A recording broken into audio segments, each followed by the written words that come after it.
Hey, Shalom, Shalom, Watchmen, and welcome to this teaching. It's called Stand Firm Like Men, and it's a short treatise on 1 Corinthians 16:13. I really hope you're blessed by it, and if you are, please like the video and consider subscribing to the channel. Let's get started. 1 Corinthians 16:13 says, "Be watchful, stand firm in the faith, act like men, be strong." Now, Paul is writing this at the end of his letter to the Corinthians, and they were a church plagued by division, by moral compass, plagued by doctrinal confusion and spiritual immaturity. And so the verse serves as a summary charge. These aren't poetic suggestions. For us, they're commands for survival in this increasingly hostile and confusing environment. And the verse is made up of 4 short imperatives. Each one builds on the last. Number 1, be watchful. Being watchful means to stay alert, stay clear-headed and engaged, not out of paranoia, but out of awareness. A watchful man pays attention to what he consumes, and that means what goes into his body as well as what goes into his mind. He notices patterns before crises arrive. He recognizes the subtle drift before things collapse around him. And he knows that most failures are not sudden. Maybe some are, but mostly not. They're the result of long, unguarded seasons of inattention. Number 2, standing firm implies pressure. If no one were pushing, I don't think Paul would have needed to write this. So for us, it's not about personality or preference. It's about anchoring ourselves to what is true, even when it becomes unpopular. And it is becoming increasingly unpopular. It's also becoming uncomfortable and costly in some cases.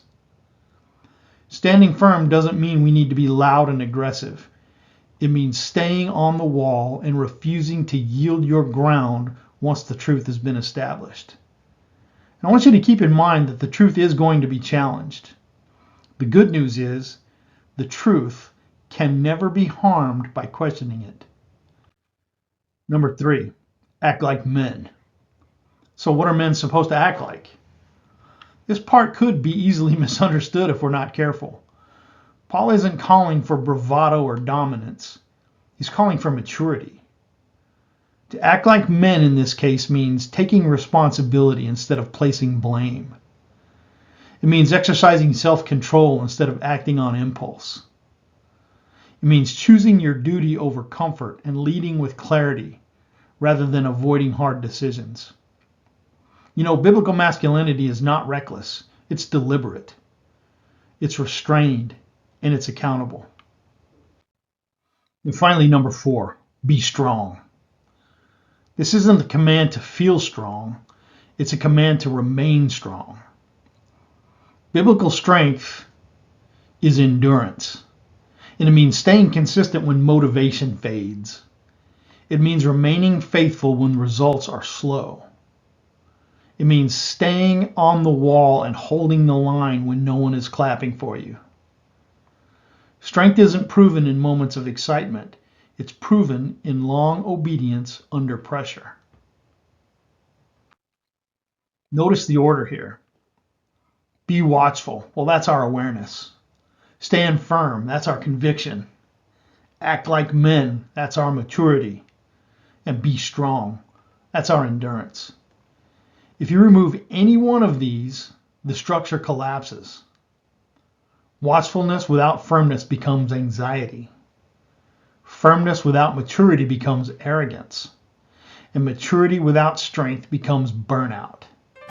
Together, they form a stable and grounded man. You know, I like this verse. It's not about becoming impressive. It's about becoming reliable. We need men who are awake. Men who hold their ground. Men who accept responsibility and men who endure.